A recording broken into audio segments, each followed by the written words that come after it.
يا هلا يا هلا يا هلا يا هلا يا هلا يا هلا يا هلا يا هلا يا هلا يا هلا يا هلا حن قلبي على جمعة الخير هلا حن قلبي على جمعة الخير هلا يا هلا ويا هلا ويا هلا ويا هلا يا هلا ويا هلا ويا corner, and it may also be the day of Eid. So let's see, wait and see what happens. Saturday morning, thank you for being with us. We do hope you'll keep us company till 10 o'clock this morning. Let's give you a rundown of what we have in line for you. The first interview is with Dr. Shingai. He is a urologist, and we're going to be talking about low sperm count. We're also going to be looking at female fertility and other issues in the second part of this interview. Then we'll be talking to Sylvia Walker. She's written a book called Smart Women. It's about women and financial planning. And we wrap up by talking to real estate guru Yusuf Essa about the choppy journey. So we do hope you'll be with us throughout the show, and do remember the lines will be open so you can become a part of the conversation. On to the first issue and the first matter of the day, and that is with urologist Dr. Shingai, and issues around women and men's issues around, obviously, we're going to start off with men and low sperm count, and later on women and their gynecological and urology issues. Dr. Shingai, good morning. Welcome to the program. Good morning, Julie. It's always a pleasure to come here. Thank you. I never ever get to say your surname because I'm not quite sure how to pronounce it. It's just like me. I'm originally from Zimbabwe, but I can barely say my own surname because I lived in Canada for most of my youth. But it's Mutambirwa. Okay, there you go. That's right. All right, okay. Mutambirwa. That's right. Dr. Shingai Mutambirwa. Just say Shingai, Julie, that's right. fine. And you lecture at Medunsa. Yes, I'm head of Department of Urology at the Dr. George Mukari Academic Hospital and Sefako Makato Health Sciences University, which used to be Medunsa. All right, here we go. We're going to be talking about, it seems that more and more people are focusing on men and their issues, and very particularly the low sperm count in men. Has this always been in the forefront as far as men's health is concerned, or are we just becoming more aware of it in this modern 21st century, in the time of technology, modern science and technology? Yeah, it's a very good question. The reality is that we've been looking at men's fertility and female fertility for at least the last 70, 80 years. The problem is that when we're looking at statistics and data, a lot of the time there can be biases and things that can interfere with our assessments. And so there's been a lot of questions about whether the fact, which we now have proven, that men's fertility is decreasing, is actually a real thing. We know now, looking at the data that we've had from the 1930s, that the men's fertility has decreased by about 30% in the last 50 years.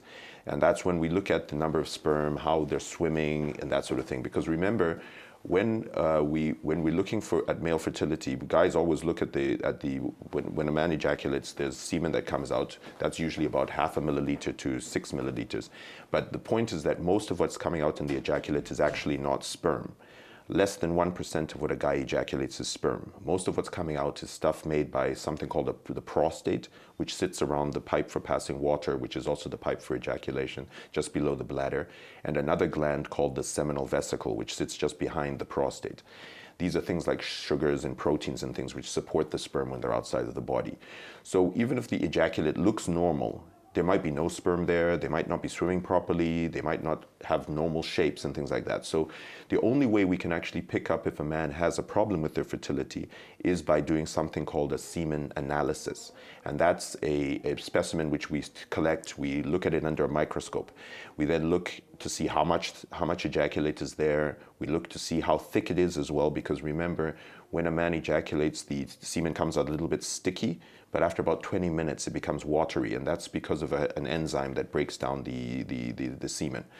We then look at the numbers of sperm, which is what most people are concerned about, and literally you have to have tens of millions of sperm for you to be fertile. Because if you just have 2 or 3 sperm in there, it's not going to cut it for making a woman pregnant, because it's a lot of evolutionary reasons why that happens. We then look at how well they swim, because if the sperm are not swimming in a straight line towards where they can actually target the ovum, the egg of the female, they might not be able to reach there. We then look also at the shape of the sperm as well, because the sperm usually looks a little bit like a tadpole. What would hamper the movement of the sperm? Again, there's a lot of reasons why that can happen, and that's one of the reasons why we think that the fertility is decreased. We know that the sperm, they have a head, they have a mid part, and then they've got a tail. The mid part is where the energy is being produced to make the tails move. And if there's genetic problems, there can be issues. If there's problems with the environmental factors around it, for example, we now know that one of the big reasons why men's fertility has decreased over the last few years is because of what we call a lot of endocrine disruptors. Now, endocrine basically just means hormones. And the main hormones that most people know are testosterone in men and estrogen in women. And the majority of endocrine disruptors in our environment are estrogenic, they're female-like. And we think it's a lot to do with some of the stuff in our diets, the fact that we're not, there's a lot of processed foods in our diets as well. But also, if you look, for example, at bottled water, canned drinks and things like that, there's something called a plasticizer, which is inside those containers, which actually is also estrogenic. And we now realize that that can also have an impact. Pesticides are also estrogenic as well, and they can also disrupt the endocrine system. And that's probably... So those are all the causes that impact on men's... Some of the causes, yeah. You've touched on bottled water, and it seems to be a big fad. Everybody goes for bottled water. It's almost like the in thing to do is to carry around a bottle of water. And here you're saying that it might have an impact on your sperm count. Yes, on the sperm count, and even just general health in some ways. I'm not saying that, I mean, I'm drinking a bottle of water here as well. I'm not saying it shouldn't be drinking, and water is a very important part of it's extremely important for our health. But the thing is that I think what we've realized is that some of the things that we're putting in to make sure that the water doesn't get contaminated and things like that can have an impact. And I mean, the thing is that when you look at the different, like for example with water, we know that the water sources that we have are important, because again, if you're getting water from, for example, from a borehole and you're on an area where you're farming, we know that pesticides also can be leached into the ground. They can be coming out in the water, in borehole water. If you get it from the bottled water, the plasticizers that we just commented on earlier can have an effect. They're usually short, limited amounts of time that they can damage you, and the shorter the time, the better it is to prevent you having a problem.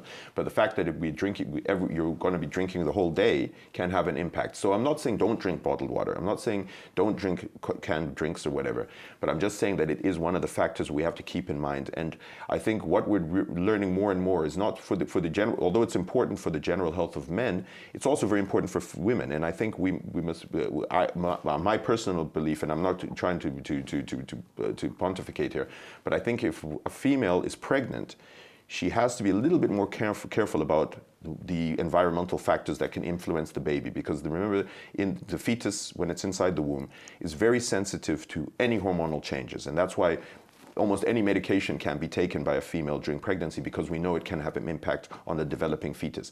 But similarly, I think females... Cannot be taken. Should not be taken. Right. There are very few things that you can take as a female during pregnancy, because we don't know how it's going to affect the baby.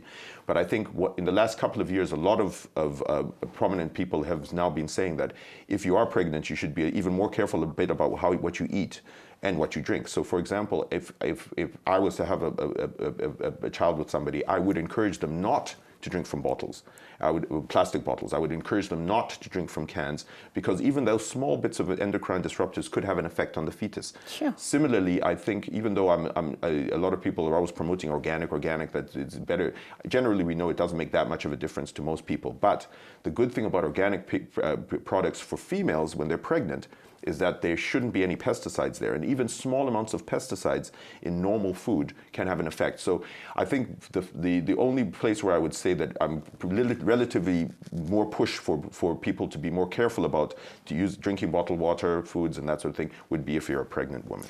Let's look at the low sperm count in men. Is sperms the job of the sperm is that the only thing is to impregnate the lady, is to create semen. Is that the only job it has to do? If you have low sperm count, does it have an impact perhaps physiologically on other parts of your body and also psychologically on the man? Okay. I think there's two parts to that question. The first one is that the sperm, their job is to impregnate the baby, but the ovary. But we know that the reason why there's so many sperm, one of the reasons why there's so many sperm in an ejaculate, is because with some of the sperm, let's take a step back. That when we're looking under a microscope, the sperm are supposed to look a little bit like tadpoles, like I said. But some of them have big heads, some have small heads, some have 2 heads, some have multiple heads, some have no heads, and that sort of thing. And we know that even though the only ones that can make a woman pregnant are the ones that look normal, the other ones still have some effect. We think some of them are blocking channels. Some of them are killing other bad bacteria and stuff. So they all do have a function. And when you look at it statistically, you only need about 4% normal sperm in your ejaculate for you to make a woman pregnant. So the majority are probably not doing other things rather than that. But when you look at the fact that the fertility has decreased over the last few decades, we know that now that if you have decreased fertility, if you have low sperm count, you're more likely to die at an early age. Ooh. And there's a relationship between longevity and fertility. And we're not sure exactly why. It's not because the sperm are the abnormal problem, but we think it's because the sperm are like a canary in the mine. They're an indicator that there's something going wrong in the body in general. And so what we're now looking at is the general holistic picture of people. So one of the important things is remember that if you're obese, if you're a smoker, if you're not exercising, your sperm count decreases as well. So it's another indication that we should be taking better general health as well. The next thing is that if in our environment we have things that are damaging our body, it's going to damage the sperm. They're much more sensitive because remember, eggs and sperm have half the genetic numbers that our general body has. So they're what we call gametes, and they have a little bit more their development is a little bit more complex and more sensitive to changes in the environment. So I think the point is that if you do have a fertility issue, you should get it checked out. Don't get too stressed. But I think one of the things we always tell our patients with infertility is to just get better general health.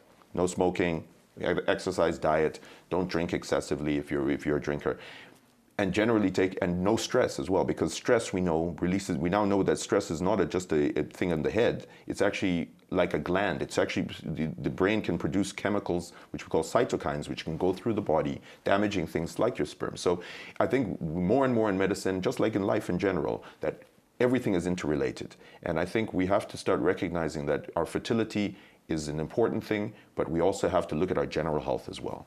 And on that note, let's take our first break for the morning. I'm talking to Dr. Shingai.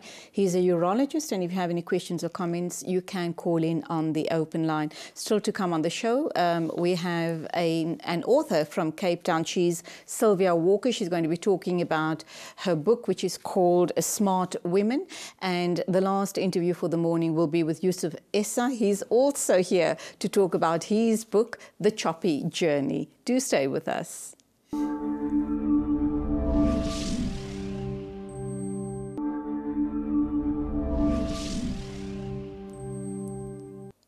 Welcome back. We're talking to Dr. Shingai. He's a urologist. He lectures at Medunsa.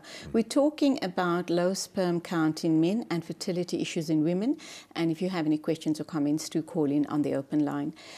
Dr. Shingai, back to you and the issues around men and fertility, women and their issues. Right. What about menopausal women? We know that women are told to have their babies as early as they possibly can. After the age of 35, try not to have babies because there is an increased risk of abnormalities in the child. Is it the same for men? The older you are, is it advised not to then have children? Okay. I think, first of all, we must remember for females, they mustn't get too stressed even if they're over 35 about having babies. These are all statistical models that we're looking at. We do know that for females, because women are born with, we release an egg once a month, or maybe more than one egg, you've got a limited number of eggs, so they're going to start decreasing as you get older, and eventually you get into menopause when all the eggs are finished, and that causes issues with the fertility and estrogens and that sort of thing. Now, and again, it's just statistics, but we know that female fertility is best before 35. After 35, there's a little bit of a drop in the fertility. And when you reach around 42, it really gets a little bit difficult for most women to have babies. And during that period between 35 and 42, there's an increased risk of possible congenital abnormalities like Down syndrome and that sort of thing. But remember, it's statistical. So it's not like every woman, the majority, by far, the vast majority, even at 40 or 42, are still going to have perfectly normal babies. But it's just a statistical risk. So they must be, that's what they should be looking at. Now, we used to say that men, it doesn't matter at what age, because our testicles should be producing sperm continuously till we die, basically. But we now have, and so even a guy in the 80s, 90s technically shouldn't have too much problems having babies. But we now know again from epidemiological information that men's fertility does actually decrease as we get older. And there is an increased risk for miscarriages and congenital abnormalities the older a man is as well. It's not as high as in females, but the point is it is there. So again, it's not that guys who are older shouldn't be trying to have babies, but there is a slightly statistical decreased risk of fertility and increased risk of congenital abnormalities. But having said that, we always talk about female menopause, where they stop producing estrogens and they start having dry vaginas and things like that. But we now know that men also do go through andropause or menopause that we call as well. We know from about the age of 30, our man chemical testosterone starts to go down a little bit. It has effects as we get older, and about the age of 50, up to 30% of men are going to have issues from low testosterone levels, which can include decreased fertility, but also, more importantly in some ways, is that it has an effect on our sexuality. So it can have problems with erections, it can have problems with ejaculatory issues. We know that it has an effect on the prostate, which then can cause increased risk for difficulty passing urine. And also, as the testosterone goes down, we now know that it increases our risk of getting nasty prostate cancers as well. Similarly, it also has a general risk for our health, including increasing our risk for cardiovascular problems, increasing our waist circumference, so we get an increase, the beer bop or whatever it's called. And we now know that one of the biggest issues for cardiovascular health, because the biggest killer in men and in women is cardiovascular disease, that's heart attacks, strokes, loss of limbs, is the waist circumference, because the fat that's surrounding our gut, which we call visceral fat, we now know is an organ. It's like a thyroid or something else. It's producing chemicals which are going through our bloodstream, damaging our blood vessels, causing us to get damage to the inside coatings of our blood vessels, which then causes heart attacks, strokes, loss of limbs. So I think we've discussed before, Julie, that women are much better at taking care of their health than guys. True. And guys don't bother to go and see their doctors. They're more likely, that's why we're more likely to die. We have our longevity is about between 6 and 7 years less than females. It's partly because we don't take care of our health, we're doing risky things, but we also don't go get ourselves checked out. And the only way we can pick up, for example, the cardiovascular risks, for example, be it diabetes, be it high blood pressure, be it low testosterone, is by getting checked by your physician. So I would encourage guys to start improving their health, and partners, of course, to tell them, because you guys will tell them to come right. And they need to get themselves generally checked, because most of the symptoms that we're talking about, be it low testosterone, be it diabetes, be it high blood pressure, there are no symptoms until something nasty happens. In fact, we know that 80% of people who have heart attacks, for example, have no symptoms until they get the heart attack and they die. So I think, although we're discussing fertility today, fertility is part of that general health thing. And I think we need to encourage guys to go and get themselves checked out and to live more healthy lives. We started out talking about low sperm count, and obviously in a relationship the moment a couple decide to start a family and things don't work out the way they'd planned it, the focus is immediately put on the woman. Yeah. At that point, would you suggest that both the husband and wife get tested out for the various issues that might be hampering them getting pregnant? Absolutely, Julie. I think the important thing to remember is that when we're looking at statistics again, when a couple has a fertility issue, which is up to 15% of couples, maybe even more depending now, up to 15, 20% of couples have a problem with fertility. And again, statistically, if you look at it globally, about 50% of the time it's the guy, 50% of the time it's the woman. So both the people need to be checked out at the same time. Now, if you look at it, the females usually will go to the gynecologist. They'll be checking to make sure the tubes are open, that their hormones are normal, that the ovaries are looking good. For guys, it's for us to look at this semen analysis, really. We do a check. We have to check the size of the testicles and that sort of thing. How accurate is that test? The semen analysis is, again, not that, it depends. Okay, it's a very good question, because the semen analysis, the majority of people, about 70, 80% of guys who have a problem with their fertility will have some abnormality we can pick up, and some of them are treatable.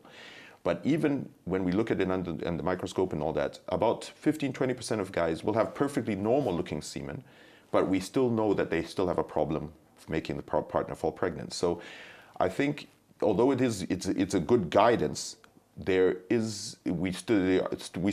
lots of new things we're looking at. For example, at DNA fragmentation and stuff to try to pick up more subtle things that are going on. But currently, the best we have is a semen analysis for a guy. The point is that I think when we're discussing fertility, the important thing for most couples to remember is that they don't need to start looking at their fertility from day one. We only usually investigate couples for fertility after they've been in a regular sexual relationship for about 1 year, unless there's some underlying issue like they had undescended testicles or something. Reason why we're doing that is the woman will produce 1 egg per month. So that's 12 eggs per year, essentially. That egg will live in her body for about 3 or 4 days. So the other 24, 25 days, there's no egg to be fertilized. The guys, when they ejaculate, the sperm will live inside the partner for about 3 days. So again, there's probably about a window of about 6 days where a couple can fall pregnant. And even if they do fertilize the egg, half of those, 50%, will spontaneously miscarry anyways. So you only have about 6 times a year that you might be able to fall pregnant. And if you, again, we're using a lot of statistics today, but every time a couple has sex, you have about a 3% chance that you're going to be able to fall pregnant. It's not huge. So we don't immediately investigate. So I'd say couples start off, make sure you have regular sex. Remember, if you're not living together, if you're only meeting once a month or once every 2 months, your chances statistically of meeting up and falling pregnant are not too high. But if you've been in a regular sexual relationship, having regular sex for a year, and you haven't fallen pregnant, and you're worried about having a child, that's when you should be going to get checked. But the guy has to go to see his GP or urologist, but the woman also needs to go. Can they help him, and would it be via medication? Again, it depends a lot on what the factors are. I think for the couples who are having a problem with fertility, give them some hope that it's almost impossible for you not to fall pregnant if you really want to. It just gets more expensive as we go down the line. And so if you do have a problem with your sperm count, there are things we can do. For example, there are some operations where we remove a vein on the testicle if you've got something called a varicocele. Not all guys have varicoceles, but if you do, there are some medications, a lot of them are what we call off-label medications, where we're using them not for the indication, but there are things that we might use depending on what we find. But it's a very complex thing. So you have to go to somebody who has an interest in fertility, make sure that you do both partners need to be checked. Make sure you're taking good health check of your health. Get your semen analysis if you're a guy. Don't be worrying too much, because stress is also going to kill your sperm. And then have a look. Once we've had a look, we might put you on medications, or we might do operations. Finally, when a child is born, sadly, if the child has some form of congenital disfigurement or whatever have you, the focus again is always on the woman. Let's look at men and their very risky lifestyles. Does that impact, let's assume in your young days you really partied and probably even did drugs. Is that going to impact on the quality or the health of that baby? Okay, that's a very difficult question to answer, because we don't really have that much evidence for it. I think the short answer would be that everything you do in your life is going to affect your general things that are going to happen. So the better the more like the things that you do will impact what's going to happen in the future. But to specifically pinpoint that if you're taking drugs or drinking excessively or doing these things, multiple sexual partners, we know that there are things that could have an effect, like for example infections, STIs, and things like that. But we can't remember. It's just out of those 50, 60 million sperm, one of them is going to be becoming the baby. And usually by evolutionary issues, it's going to be the most hardy, most robust, the healthiest. So we're expecting the best one to get to the egg anyway. So even if you got nasty sperm because of something that you did in the past, those ones are probably not going to be able to make a pregnant. But the thing is that there are some genetic small things that could make a change as well. So I think at the end of the day, the most important thing is to make sure you have good general health and take good care of yourself. But I wouldn't be able to say that if you're using drugs, you're going to have a baby with a congenital problem. There's no evidence for that at the moment. But I would still, as a general thing, just say just take good health. Your final words to the viewers this morning. I think the most important thing, especially in Women's Month, is that we need to start respecting females more and understanding that it's not just their fault if you have a problem with fertility when it comes to this. You are probably involved as well. You may very well be involved as well. But the biggest thing is to make sure that if we are in a harmonious environment, because the biggest killer really is stress. That causes cardiovascular disease, cancers and things. Let's try to relax. If you do have a fertility issue, both of you go get checked out. You've got a very good chance you will be able to fall pregnant, although it might cost you a bit of money at the end of the day. Well, thank you on the very positive ending on this issue, which I think really affects people in a huge way. And thank you for putting the stress on the importance of stress. That's right. Trying to avoid stress in your life. That was Dr. Shingai talking to us about fertility, low sperm count, and everything that's related to obviously fertility in both men and women. We do hope you've enjoyed the interview, and of course still to come in the program we're going to be talking to Sylvia Walker from the Western Cape and Yusuf Essa on the choppy journey.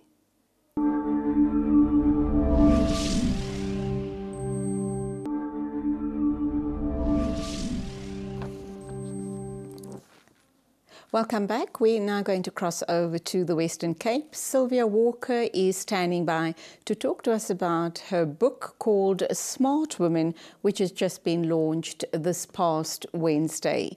We're going to ask her why she has written this book and why was it so important to launch it in Women's Month. Sylvia, good morning. Welcome to the program. Morning, Julie. Lovely to have you on the show, and congratulations on the launch of your book called Smart Women. How did it go? We're busy with the launch at the moment, so this is what's been fantastic. There's a few copycats, some exciting launches coming up. So it's really wonderful. It's one thing writing a book, but it's another thing meeting the people that are going to read it and benefit from it. So that's we've actually got to meet the people. Now, obviously, Smart, I guess the title speaks for itself, but, and I also know that you've written a few other books. Can you tell us about those? And then we can come back to Smart Women and start unpacking why it was so important to write and launch this book. The other books I've written, they started with that. The first book I wrote was about puppy, who was a big child, the West Cape. So that is a very interesting book about the sort of trick and addiction and how mothers cope with that situation. So that is the first book. I then wrote a book that classic, Speech in Blood. Then I wrote another book called, and then I ended up with Smart Women eventually. So it's going to be here, but finally I got Smart Women.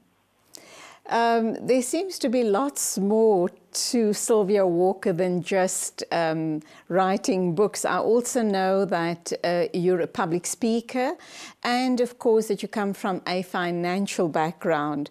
So where and how did the passion of writing come about, and which is the most or the key thing that features in your life? Would it be the financial planning? Would it be the writing? Would it be the public speaking? I think, Julie, it's probably about communication. That's really what it is at the end of the day.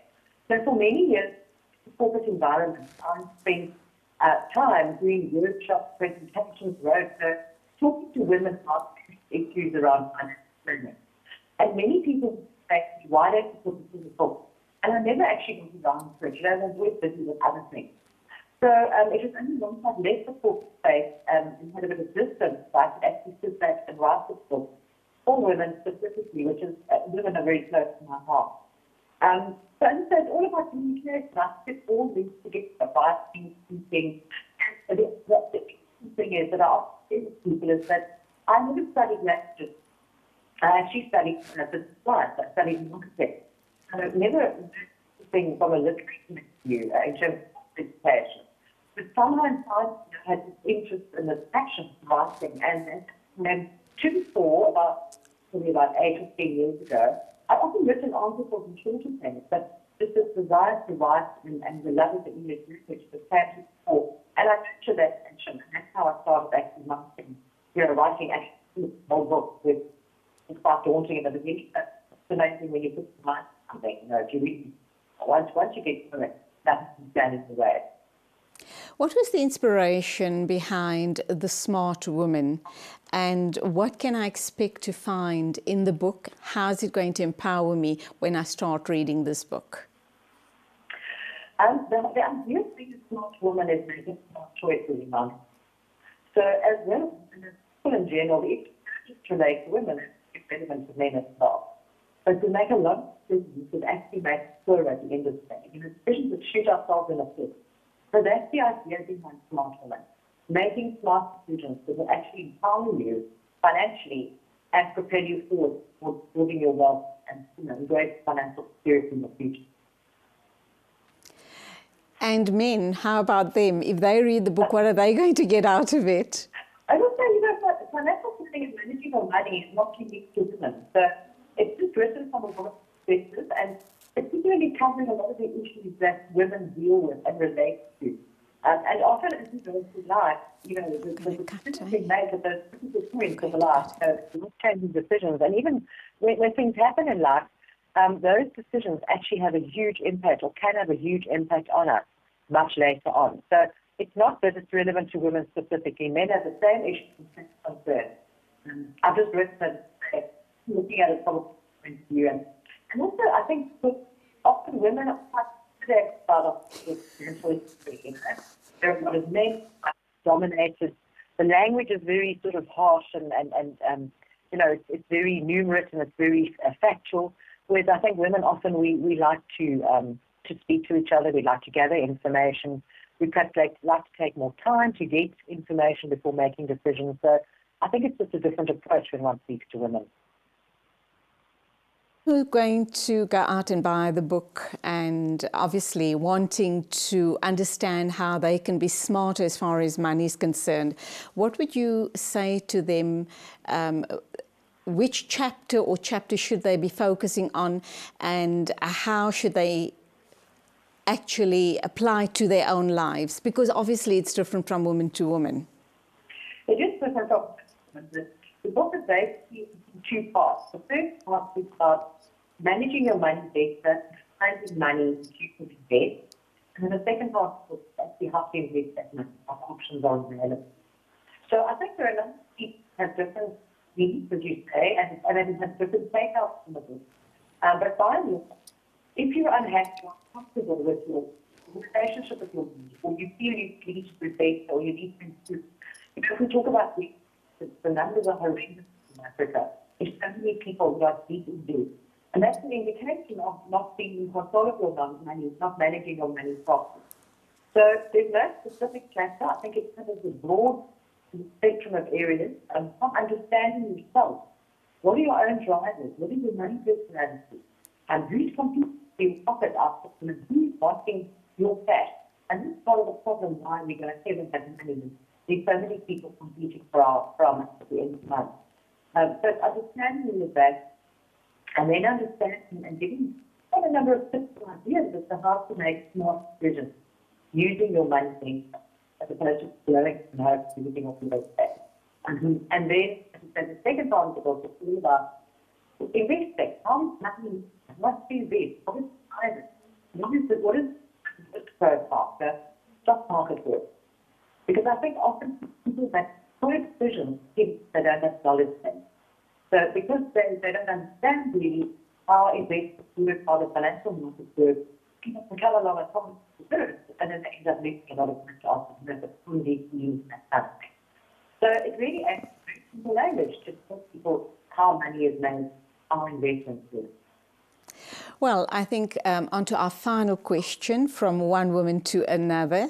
What is your parting words of advice to all of the women watching us today, and very especially in this amazing month, the month of the woman? You know, it's a message that's simple, and that is to create your own financial security. It doesn't matter what situation you're in, married, divorced, widowed, single parent, whatever you are, create your own financial security. Have your own investments, have your own money set aside. That gives you security at the end of the day. It's simple as it is. It doesn't matter, as I say, what circumstances you are. So living your life. Okay, then, from one smart woman to the rest of our smart women tuned in this morning. We do hope you're having a wonderful Women's Month, and that was Sylvia Walker talking about her book, The Smart Woman. I do hope that you're going to go out in your droves, buy the book and become financial savvy. Our final interview for this morning is with Yusuf Essa. He has written a book called The Choppy Journey, but he's not only about the book. He is much, much more than what you see in front of you, The Choppy Journey. We're going to have him in studio in a couple of minutes of time, and we're going to unpack his journey and all of his successes in life. So do stay with us.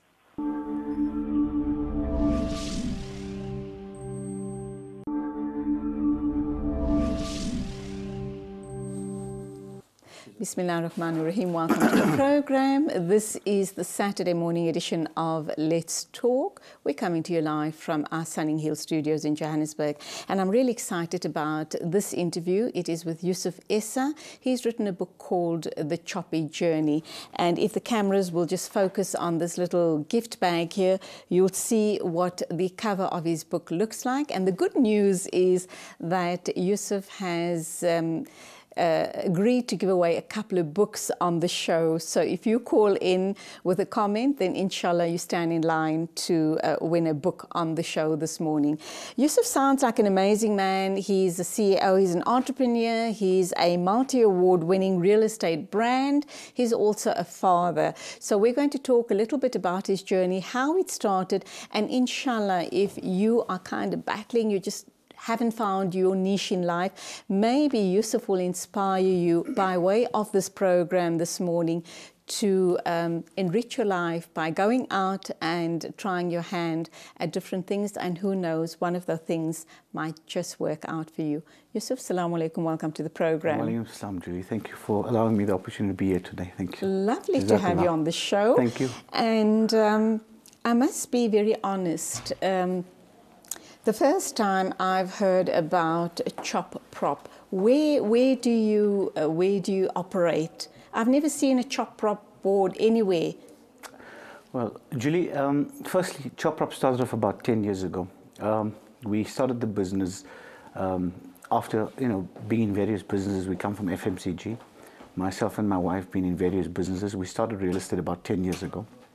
We were looking to pursue a change from retail, and real estate became a passion. So we used to go to show houses and look at show houses from every weekend, drive around every Sunday, and and that was just for fun. For fun. It was a passion that we had, and as a result of the passion, we then decided to pursue the possibility of an estate agency. Obviously, the idea of an estate agency, when it came to people in our community, was still new.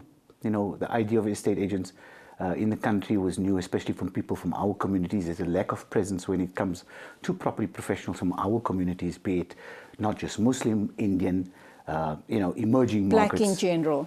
Previously disadvantaged communities. So, generally, I don't like to say this, but to people of color, but nevertheless, we decided to pursue the possibility of an agency from that perspective, and get people in our property or in our community involved in property. So this is why we started 10 years ago, and alhamdulillah, with the help of Allah, it's become a very good business. So we try to make our mark in the market and empower people. It's also become, we've got an academy of learning that we've started a few years ago. And the intention is to train people from our communities and people out there actually from every walk of life who want to get involved in property. Academy of Learning in what? In what real are you estate, training people? In real estate. So we train people, they want to make their debut and pursue a career path in real estate, make their debut into the real estate market.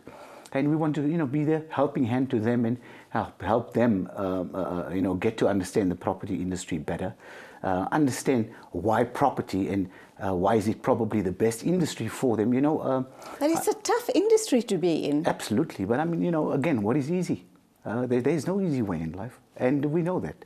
But again, that's why we also, going out to people and we are trying to attract people who have the right attitude.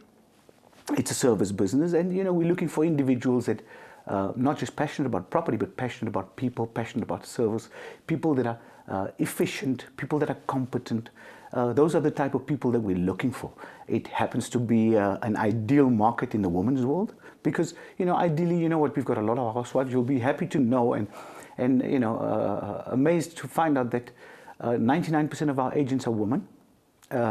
Most of them in our business haven't been in business before. The most successful ones, some of them are single parents, some of them are divorced, some of them are widowed, and it appeals to, it's an industry that appeals to people from every walk of life. So, we're trying to talk to the youth, we're talking to women, senior citizens, people, you find even the senior citizens at the age of 60, 65, they got nothing to do and they want to have people to speak to and, Go and sit at a show house. Absolutely nurturing type of personality. Right. So, we want to, appeal to those sort of markets and saying, listen, there's money out there. It's not just a very lucrative and a profitable business, but it's an industry to get into, which will, if you're a passionate person, it's something that you'd love doing. And again, if you love what you do, you never have to work a day in your life. True. So, yeah, that's all right. I'm going to get back to the property part in a short while, but your journey started a long time ago, right after school. Well, Tell us about it. How did it start? I think my journey started about 27 years ago. I think in my teenagers, I was just one of those children that never excelled at school. But I never excelled because I was never interested in school, And as a result, I always wanted, and my mind kept moving towards the business market. I wanted to become an entrepreneur. So I left school after much convincing. My elder brother, Rafiq, was the man of the house back then. My dad passed away when I was about 8, 9 years old. So Rafiq became the father in our house. And at the age of 19, he became, he took over the responsibility of fathering the family. And he did a very good job, I must say. Wow. And, he was, although he continuously wanted me to study, I was just, focused on the business. And eventually I convinced him that, listen, I want to leave school. I'm not interested in school and I want to get into business, obviously. Without any capital, I had to go and look for a job first. So, started out there, been through various jobs, job hopping for many years, very unstable. Just couldn't find your niche. Couldn't find my niche. Went into business, got into many profitable businesses. I used to sell hot dogs for a living as well, for a period of time. Really? Sustained me for a few months. Then made my entree into the FMCG, a takeaway supermarket. Been in various businesses. So you started kind of right at the bottom. I mean, selling hot dogs, selling, being a food vendor is also really hard work. And come rain or shine, you've got to be so committed to what you're doing. How long did that last for, and why did you then opt to move out of it? And I like that you talk about it, because for other young people out there who are on this struggle, can't find their niche, don't know what to do, don't know where to start, how to start, it's not demeaning to start off right at the bottom like that. Julie, on that note, when you don't have anything to do and you not you financially incapable and you're down and out, you don't have an option. So when I went into business, selling hot dogs was something that just could help us sustain ourselves. Actually, and it was an honest living. I got involved by default actually selling hot dogs. I used to work for a funny story, and you'll probably read it in my book. I think it's chapter 5 of my book where it all began. I used to work for a scrapyard, my first job, and actually wasn't my first job. I've been through a few jobs. I was job hopping all the time. Very unstable person. And I used to work for a scrapyard, and one Saturday morning I had a client that came in and he was looking for some space on a motor vehicle. And, you know, buying the space on a motor vehicle, I was stripping it out for him, and he offered me a computer. You know, he said, I got a computer to sell. Don't you want to buy a computer? I said, yes. Well, you know, tell me about it. He says, no, why don't you come home tonight and take a look at it? So I went to go and take a look at it in the afternoon. No car, 150 and weekly wages I used to get. So, I mean, I had $150 in my pocket, and I went to visit him that afternoon, bought a computer from him for $50, and happened to just do a deal, and I was soon in a situation where I was able to buy myself a hot dog stand and you know, make my debut as a real estate, or not real estate, as a hot dog vendor, if you want to call it. And that was the beginning. That's where it all started, you know. So I left work, started this hot dog stand, and yeah, you know, we've been blessed ever since. You know, been through various other stepping stones, you know. Was there ever a time, and everything that we're talking about today is contained in the book? Absolutely. Am I right? Absolutely. Was there ever a time that you felt absolutely useless and felt, my life's not amounting to much at all, probably felt like a failure? Absolutely. You know, Julie, it's funny you asked me that question, but, you know, I'll tell you, at school as well, if I think my book will resonate with a lot of children and students out there. You know, I was a bum at school. My teachers believed that, and I almost believed them when they told me that. So, you know, in saying that, I wasn't one that excelled, and my achievements or non-achievements at school was plain to see that, you know what, I just was, but also I was not interested at school, you know. So, and obviously being down and out, and I think we've had some challenging times, and I think what life has shown me is that you grow through adversity, and you have challenges every day. And I think the plot of my book, and, you know, many don't understand why I published the book, but it was to inspire and motivate individuals to say, listen, do me a favor, there's always possibilities, and everything is possible. You know, and we grow from our adversity. So this was the reason behind it. And it's great. I think it's great that you're telling your story, because how many other Yusuf Choppies aren't out there, not only watching us, but those that don't even watch us, that are at this point in their lives where school is not for them, academics is not for them, and they're at a total loss. But hearing someone like you would give them the inspiration that there is hope, I can make something of my life. Absolutely. And, you know, also it just happens to be that obviously, you know, a lot of the story is driving more towards real estate, but I think it's challenging times that every person in life would go through. Every individual would be challenged from every walk of life, every different business. We happen to be driving the thing more towards influencing people to get involved in real estate. But I think it's an inspiring for anybody who wants to be an entrepreneur, any, you know, aspiring entrepreneur. Would be able to resonate with it, because it's, you know, it tells a story which everybody in life is going through. Everybody's got struggles. We all have, you know, got some struggle at any point in time. Absolutely. And I think, you know, it takes an attitude of resilience to want to carry on going out there and persevere and carry on fighting. And this is what it's about. And as you sit here in front of me, I can see you are a winner. So if you believe within yourself that I can, I will, and I must, it's going to happen for you. Absolutely. Law of attraction. Absolutely. You know? So think positively, and all of the positivity will come into your life. Absolutely. Let's take an ad break. I'm talking to Yusuf Issa. He's talking to us about his book, The Choppy Journey. I think it's fascinating. And I'm so glad that he's here talking to us, especially in Women's Month. It's going to, I'm already inspired, inspire all of those people who are at a loss, who feel that they haven't quite found their place in life. Stay tuned. Listen to him inspiring you further on in the show, and hopefully you too will find your place in the sun. Remember, we're giving away books on the show, so if you call in with a comment or a question, you will walk away with one of these books, The Choppy Journey.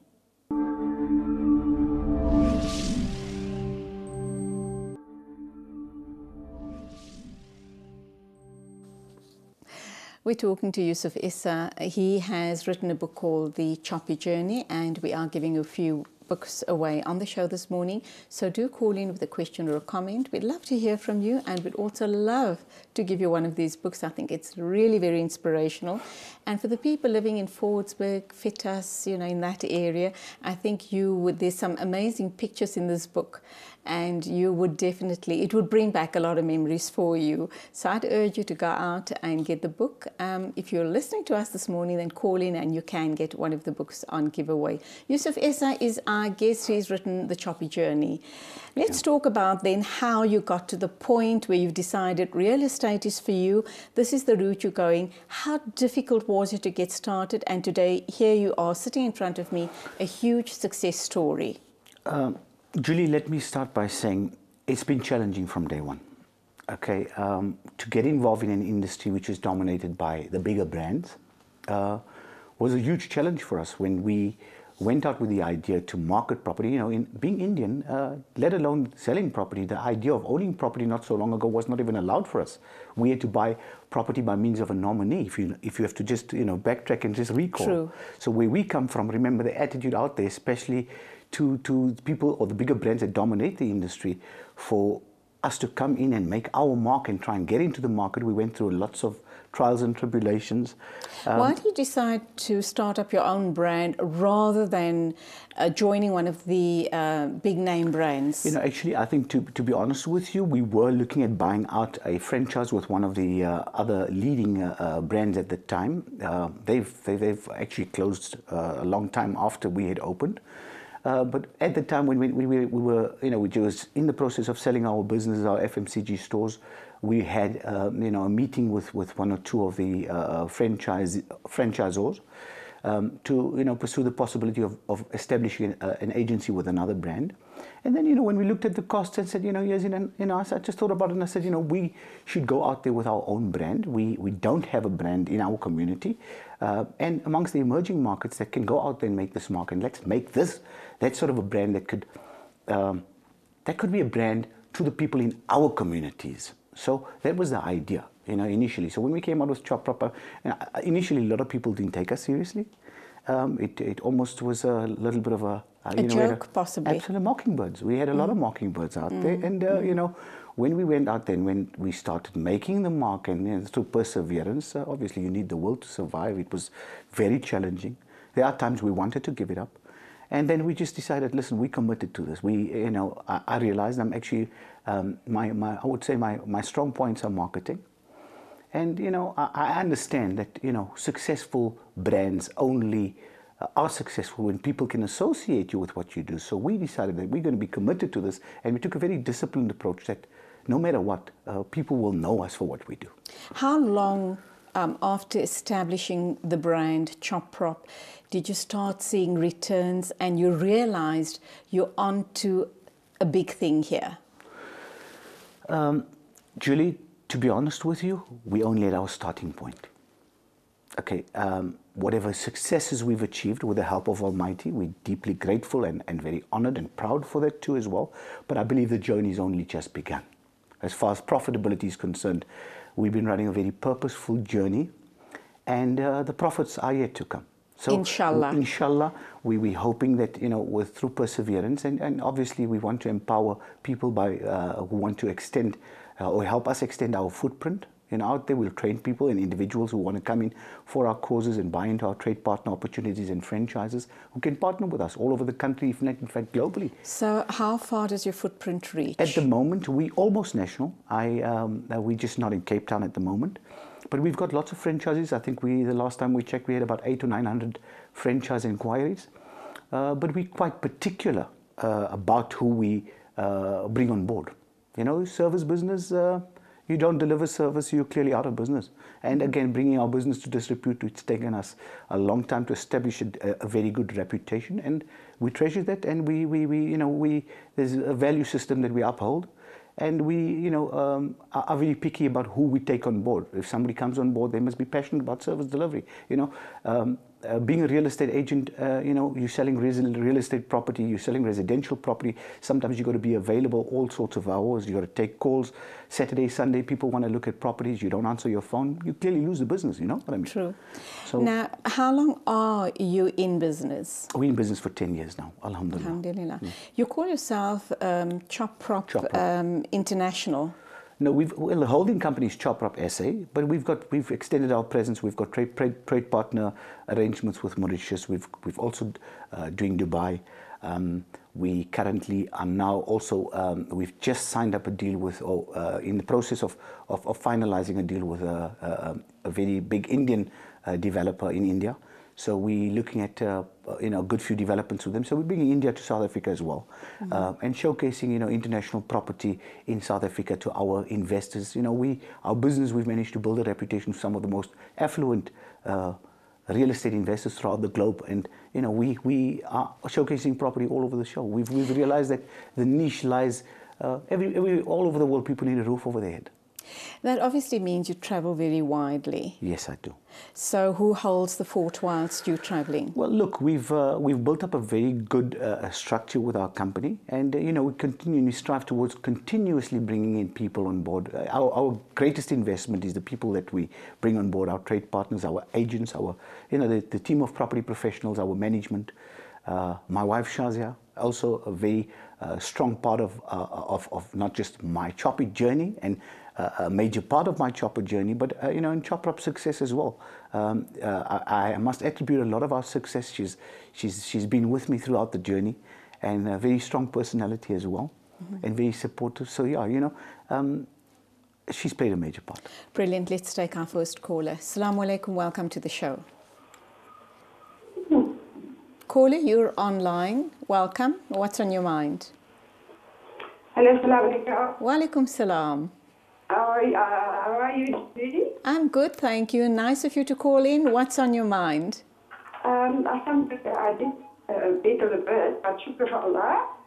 I'm listening to Yusuf, really explaining his show. His program, in fact, and it's really inspiring me. Being 67 years old. Wow. But even though I feel 47. You sound it. I feel like, I always think to myself, what could I do? Because my passion is I like to communicate with people, be it my age or younger. And I always want to go do something outside, in the corporate world. Listening to him, I could actually just go there and get to him and sit and socialize and liaise and learn, and maybe I could go into this. Well, alhamdulillah, I think you're on the right track. You're definitely going to get one of the books in the post. And if you are interested, that's the whole idea of having Yusuf on the show this morning. For people like you, young and old, I think age doesn't matter. If you believe you have the passion, if you believe you have what it takes to go into this sort of a market, or any market for that matter, I think you can do it. Follow your dreams, follow your passion, and I'm sure that Yusuf will support you all along. So you will be receiving a book, inshallah. And I'm sure Yusuf won't mind if you call him and ask him for some advice. Absolutely no problem. There you go. There you go. And may go from state to state, inshallah. Jazakallah. And many others well. Jazakallah. Thank you so much for that call. Let's take our second call. Assalamu alaikum to you. Wa alaikum salam wa rahmatullah. Brother, you're on air. Please go ahead. What's on your mind? Gigi. If Mr. Isa can also, approach the schools to introduce it as a school subject, real estate, salesmanship, entrepreneurship, that would be a good idea. Wow, there you Well, go. inshallah, we've already got on this subject. Thank you, brother. Thanks for your tip off there.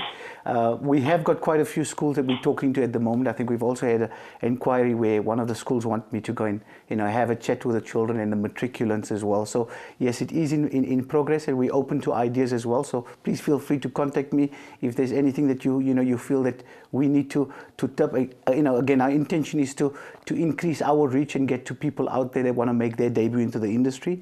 The sister that called earlier on as well, even people in the corporate world, people are working class heroes, in the corporate world have got the false sense of security as well. We want to create a sort of environment where people are able to self-sustain themselves and self-employ themselves as well. So, it's open to everybody from every walk of life. You've got 15 million jobs in our country at the moment. And you know what, with ever-growing technology in the market and e-commerce, you're going to have more and more people that will be unemployed. So we want to encourage people to create this sort of a attitude and a mindset where they can, self-employ, earn their own income, work from home, be their own boss as well. So, please do watch your space. Shukran for your call, brother. Assalamu alaikum to you. Now, Yusuf, obviously, it's not only about, we're talking property development and property buying and selling, obviously, but your story is not only about that, because not everybody is that way inclined. Absolutely. But really, your story is to inspire people just to follow their dreams and their passions. And what you're telling us in the book is follow your heart, follow your dreams. Anything and everything is possible. If you open up yourself to those possibilities, then it will and can happen for you. That's the message. Absolutely. That is the message. And, you know, I think, Julie, the plot is, you know, a lot of people are out there, they're battling. Some of them are depressed. Some of them have lost all hope. Some have lost their dignity. And, you know, being down and out, interesting thing, I met somebody yesterday, and this guy is a very, very close family friend, and he mentioned to me, he said, but I don't actually remember you in hot dogs. And it made me realize something. He said, when you're down and out, people don't know you. They don't want to know you. Okay? And, I mean, you probably couldn't remember me selling hot dogs. People know me for selling property today. But again, associated success with something else. So again, a lot of people are in that space and they're down and out. And nobody wants to look at them. Again, the message out there is that, you know, everything is possible. And that you can grow from those adversities as gifts in every moment. But believe in yourself. Believe in yourself and God, then do it. And of course, just know that there's a higher power. Allah subhanahu wa ta'ala is the best of planners. Absolutely. And inshallah. And Allah has given us the tools. True. All right, let's go for our next ad break. When we get back, we'll continue talking to Yusuf Issa on the choppy journey. Remember, we are talking real estate here, but the underlying message is whatever is your dream, you need to follow it and make it a reality, inshallah.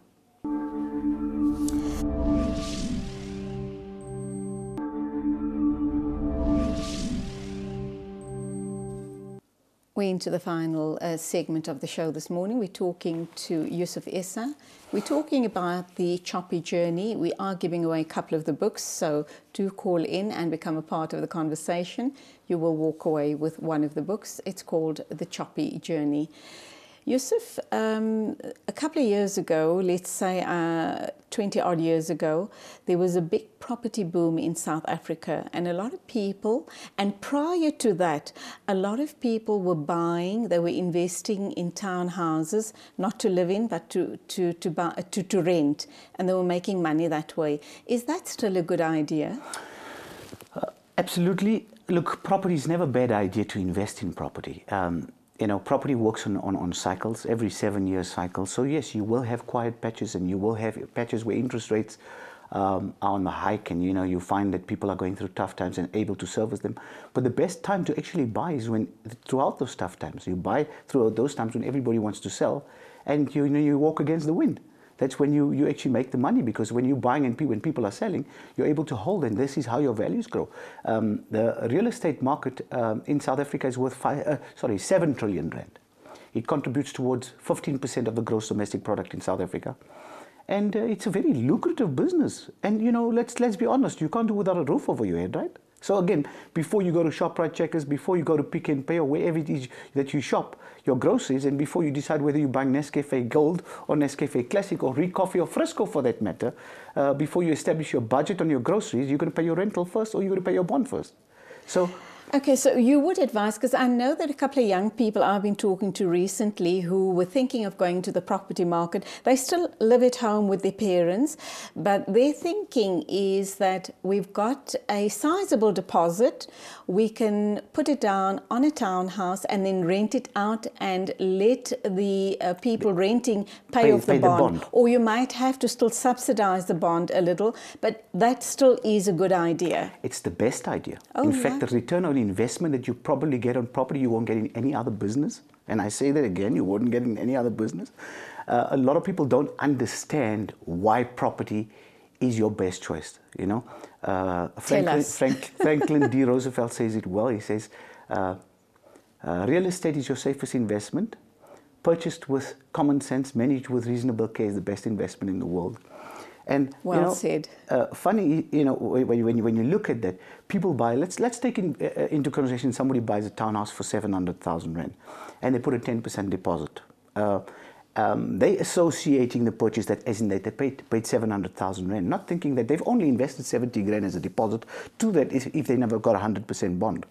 And you have a 15% cap growth, which means next year it's gone up to 850 or 870 for that matter, if it's 15 or 16% cap growth. You actually, people interpret it as I bought something for 700,000 rand, it's worth 850. You've actually only invested 70,000 rand less plus the interest that you've put in for the next year, and you've got capital growth of 150,000 rand. It's actually 140, 150,000 rand. It's like 100% return. You don't get that. So again, that is the absolutely. And go. sometimes you find, you know, properties. We've bought properties for 200, 250 that have grown to, phenomenally 4 and 5 times in a fold. What about commercial property? Commercial property, great investment. Again, to make your entree, the barrier to entry in commercial is a bit difficult. You know, it's not just for everybody. You know, and also price. I think absolutely, it's pricey. You know, you want to buy a nice, decent commercial property for 5 million rand. Not everybody can afford that. So, for the normal mama and papa out there, you know, wants to start a small investor, like you mentioned earlier on, the individuals that living with their parents, they want to buy an apartment or they want to start with one apartment. I know people that own 22,000 apartments. It's a numbers game. You know, once you start to play the numbers, and you know, that's where it becomes more and more lucrative. But in saying that, you know, starting as individuals, when you're making your debut as an investor, not a real estate agent, as an investor into the market, you've got to start somewhere and start small. The barrier to entry is better on the cheaper stuff. So small residential apartments, close to business centers, close to public transport, close to places of worship, close to schools, close to coffee shops, close to restaurants, close to malls. Those are the advantages that one would look at. Obviously, there are also bad investments you could make as well. What would be the no-nos? Young people watching us this morning thinking that that's a brilliant idea. I've got X amount. I could put it down as a down payment and the property will pay off itself if I have a good tenant. What are the downsides to that type of an investment? Downsides to that, it could be a devastating experience for somebody who buys in the wrong area, to buy something with a wrong tenant, a problem tenant. You know, if you buy a property, investing in property is a great thing to do, and you know, people should do it. But if you buy property in the wrong area, you're in trouble. You buy something with a bad tenant, you probably never want to invest in property for the rest of your life. You know, one too bad experience and traumatizing experience where you got a tenant that doesn't want to move off of your property, doesn't want to pay rental. And you're having a problem, you've got to bring in the red ends, you've got to get legal, you can't lock the guy out, you know, the law is more in his favor than in your favor. You can have those experiences and it can be traumatizing. We've got some landlords that we manage property for, and you know, sometimes you have people that go into arrears and you just can't do anything to get them out. So again, very important. So those are the risks you take. Risks to buy in the wrong area, wrong tenants, homeowners associations, body corporate, look at body corporate financial statements, acquaint yourself with the surrounding of the property, acquaint yourself with the tenants, make sure credit checks are done, make sure that your tenant screening process is done properly. So, you know, those are things that one needs to look at, but, you know, it's a very vast exercise. And, you know, there's a lot of boxes that one needs to tick before you go down that road. So, okay, let's go back to the first caller, the lady who said she's 60-odd years old. She loves people. She wants to do something.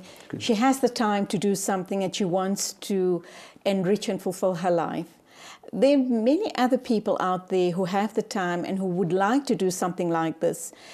Would it be lucrative? I'm not talking about investing in property. I'm talking about becoming an estate agent.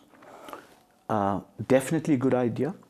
Julie, what I see amongst the aged, pensioners, senior citizens, you find many people, you know, we're going through a different generation today. The value system amongst millennials are different. Youngsters today, many are running their own lives. The parents are there, or uncles or aunts are there, and there's just a certain space for our elderly people in our community, and they're lonely.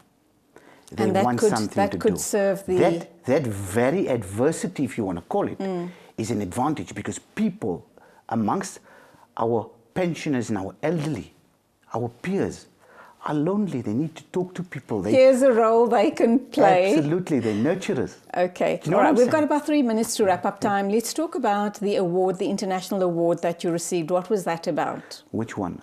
Well, I sorry, don't hope know. doesn't It sound says arrogant. here, it says we've here been nominated- multi-awards. Yeah, we've been nominated and awarded with the help of Almighty Allah with, I think, just on of about 40 accolades. So, yeah, Mashallah. there's been quite a few.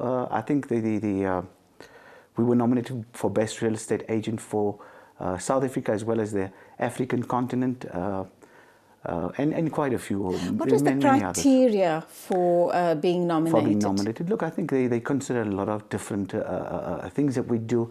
Some are, they look at social upliftment, they look at development, our, community initiatives, upliftment programs that we do, and all the various good stuff. Can you mention a few of those very quickly? You spoke about the academy. Well, what else? For one, I think training and emerging markets, previously disadvantaged communities, has played a major part towards our awards. The fact, I think, that in our communities we stand out amongst the rest. Nobody's actually, from 1976, from the time that the Estate Agency Affairs Board Act was promulgated and the masses, or let's say the bigger brands, had marginalized the business, there wasn't really representation from emerging markets, if you want to call it, or very little representation, and I think that separated us from the rest. So we were driving for transformation, we're driving and igniting transformation in the industry, and I think that's brought about the entire recognition. Okay, with 1 minute to go, how do you believe this book has changed lives and will continue changing lives? Well, I think it's a bit too soon. My launch was only on the 29th of July. I've got lots of great reviews. Okay. We had a superb launch. It was a sold-out event. Right. It's officially a bestseller. Mashallah. We got a great testimonial from Scoop's Theatre of Books the other day, and it was the biggest launch they've ever seen since their bookstores or their Theatre of Books is going. And they had a record-breaking number of sales too. So, yeah, but I think I hope it's going to change a lot of lives, and it'll motivate people. It's still too soon. I think we're only a week into the book launch program. We're still going to do our road show. There's lots of exciting things that are. Inshallah. And the future for Yusuf Essa and family? Inshallah, with the help of Allah, we're hoping for a very sunny and bright future, which will be purposeful to everyone out there in the world. Shukran for being with us, Jazakallah. and may the sun always shine on you. Inshallah. And there you have it, Jazakallah. Yusuf Essa on the choppy journey. We have given away a few books on the show this morning. We do hope it's going to inspire you, and for all the young people and also the older people who have the time, this is something you might want to follow. Here's a way you can fulfill your life by doing something really meaningful. Wonderful talking to Yusuf Essa, and we do hope you've had a wonderful time being with us on the show this morning. Till Wednesday morning, as always, Khuda Hafiz from the Let's Talk team right here in Sunninghill, Johannesburg.